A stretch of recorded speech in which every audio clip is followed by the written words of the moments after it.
When we came here in '82, we started just to build up the house and the nursery. So we had not much time to build gardens, but we started with the front garden. There's one big border left. The border is, I think, 20 years old. That was our first sort of border, big planting bed. We planted in the front garden. We had a trial garden, so we collected a lot of plants from all over Europe, and we put them there in the front to see what they would do and how we could work with them, how we could use them in our designs. So many years after, I think that was, the nursery part of course was here in the back. We started to develop more of the garden. So the trial garden became a show garden, and the back of the garden was just plants for cuttings and propagation. So the nursery was a big thing. We became very well known with the plants we were selling all over Europe. My design was well known, but really took off after 2000, the year 2000, when I did some work in England, and suddenly I got a lot of commissions from America and from Sweden and from England. But in the meantime, we were just developing the show gardens here. So we changed the front garden in the meantime 3 times. And now it's more and more natural, which became my style and the style that people know me for.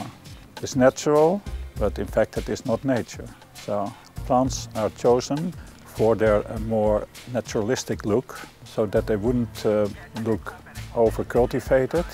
And by using grasses in our planting schemes, people thought that we were making wild gardens, but all the plants we are using are not wild. They are just behaving quite well.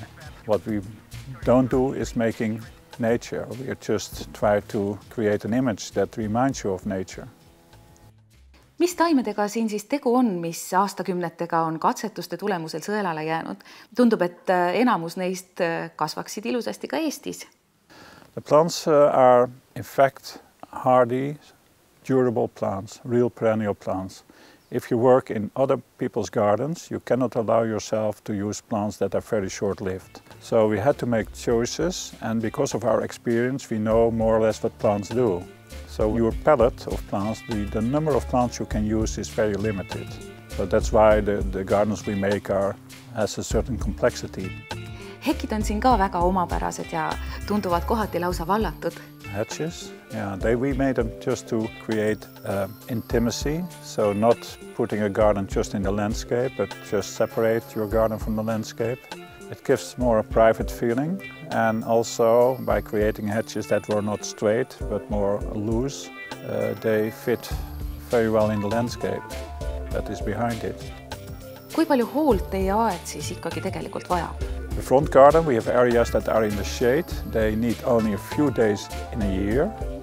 So that's very little, because the ground covers like geranium nodosum, geranium nodosum, and lamium, and other plants like hellebores, they are covering the ground so well that the maintenance is almost none.